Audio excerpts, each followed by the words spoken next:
Jaji, tukiwa ndani ya saa ya huruma kuu kwa ulimwengu mzima, siku ya kwanza ya maadhimisho ya sherehe ya huruma ya Mungu kwa mwaka huu wa 2026 katika kituo hiki cha kitaifa cha hija cha huruma ya Mungu hapa Kiabakari, naomba niwashirikishe somo moja ambalo linatafsiriwa vibaya. Somo lenyewe ni kama ifuatavyo: kila mtu anadhani ujumbe wa simulizi la Msamaria mwema ni hamasa ya kuwa na huruma kwa wahitaji na kusaidia watu. Hapana, huo ni ujumbe wa juu tu. Yesu hakuwa anatoa somo la maadili tu.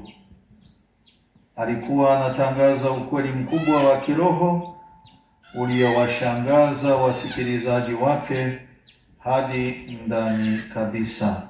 Alitaka kupunguza upendo uwe kwa watu wa kundi lake tu, Wayahudi kama yeye. Yesu anajibu kwa mfano uliolenga kuvunja mipaka hiyo kabisa.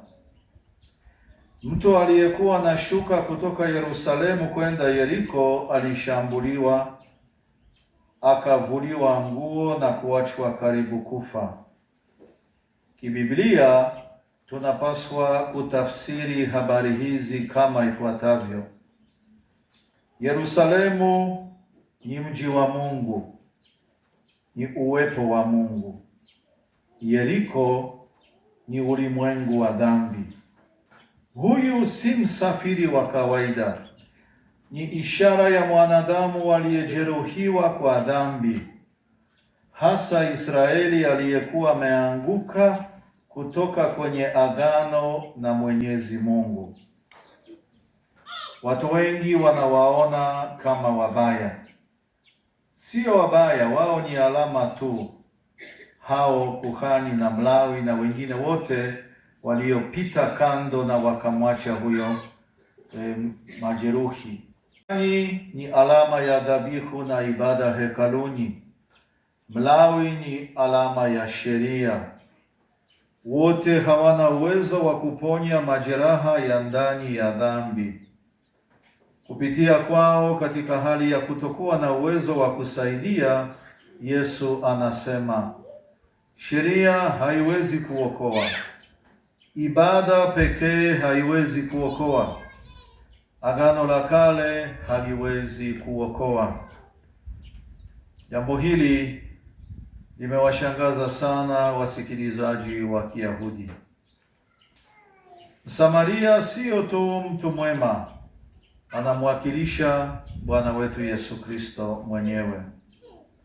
Wapendwa mahujaji, Wayahudi na Wasamaria walikuwa maadui, sote tunajua. Kama Yesu alitaka kutoa somo la maadili tu, angeweza kutumia mfano wa Myahudi mwema. Lakini alichagua mtu wa nje ya taifa lake. Kwa sababu gani? Kwa sababu Msamaria anamwakilisha Masihi aliyekataliwa na watu wake, aliyedharauliwa, asiyetarajiwa, aliyehesabiwa najisi. Kila kitu ambacho Msamaria anafanya kinafanana na Kristo mwenyewe na matendo yake. Anaona yule mtu majeruhi, na Mungu anaona mateso yetu. Anaguswa na huruma mpaka ndani ya utumbo wake. Neno hilo hilo linatumika kwa Yesu pia alipoguswa na mateso ya watu wengine aliyokutana nao. Anatibu majeraha na Kristo anaponya dhambi. Anamimina mafuta na divai, ni ishara za sakramenti. Anambeba juu ya mnyama wake kama Kristo anavyobeba mizigo yetu. Anampeleka katika nyumba ya wageni, yaani anamrudisha ndani ya kanisa. analipia gharama, na Yesu analipia kwa njia ya msalaba. Anaahidi kurudi, na Yesu anaahidi kurudi kwa mara ya pili. Huo sio ufafanuzi ulioongezwa baadaye. Yesu alitunga hadithi hii kwa makusudi mazima. Hivyo Msamaria mwema ni Bwana wetu Yesu Kristo mwenyewe. Kwenye nyumba ya wageni anawakilisha watu wa kanisa takatifu.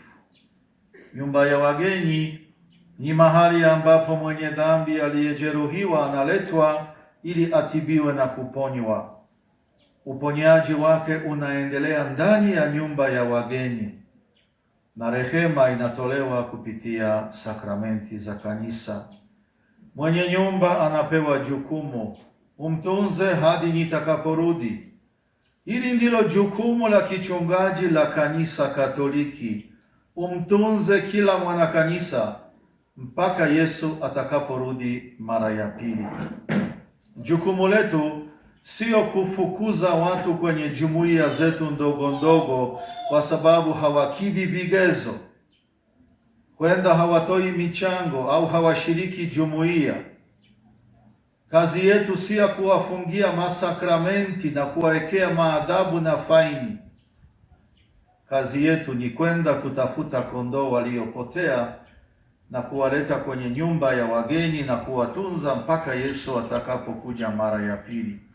Ni mshtuko mkubwa kwa Wayahudi. Mwanasheria siye Msamaria, ni yule aliyejeruhiwa. Watu wengi leo husema uwe Msamaria mwema, lakini Yesu anabadilisha mwisho kwa swali rahisi: ni nani aliyekuwa jirani kwa yule mtu? Sio jirani yako ni nani, bali ni nani aliyetenda kama jirani. Mwanasheria analazimika kusema ni yule aliyemwonea huruma.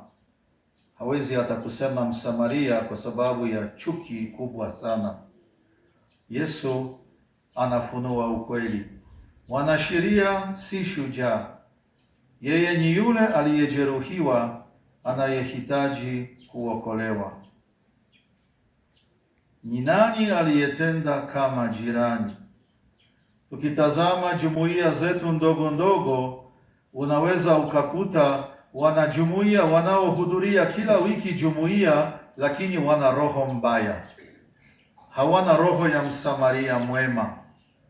Lakini unamkuta yule ambaye unambeza, unamtenga, humhesabu kama mwanajumuiya hai, lakini anapoambiwa kwamba shida imetokea, kuna msiba, kuna mchango fulani, hata kama hana muda wa kushiriki katika jumuiya, lakini ana roho ya kijumuiya.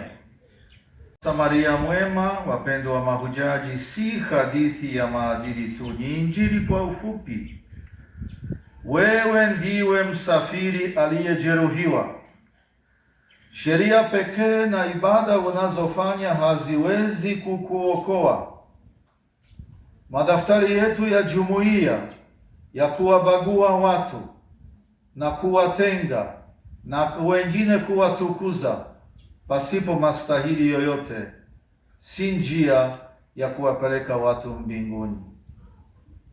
Bwana wetu Yesu Kristo ambaye hukumtarajia anakuja kukuokoa. Tena yeye amekupa wazo uje hapa Kiabakari kuhiji wakati huu, na umemkuta yupo hapa kwa ajili yako na uponyaji wako wa nafsi nzima, mwili, roho na akili.